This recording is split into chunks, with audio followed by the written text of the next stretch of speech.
ஆத்ம வணக்கம். ஆத்மபிதா சுவாமி சிவானந்த பரமஹம்சர் அவர்கள் அருளிய பஞ்ச பிரம்மம். தனது சக்தி எப்பொழுது வெளியில் வியாபிக்கின்றதோ அப்பொழுது உலகம் உண்டாவதும், எப்பொழுது தனது சக்தி தன்னில் லயிக்கிறதோ அப்பொழுது தன்னிலிருந்து உட்பவித்த உலகம் தன்னில் சேர்ந்து தானாய் தன்மயமாய் விடுவதும் ஆகும். இவ்விதம்தான் சிருஷ்டியினுடையதும் உலகத்தினுடையதுமான நிலைமை.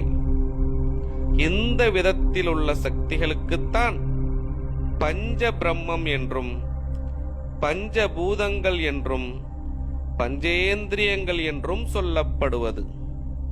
ஆத்ம வணக்கம்.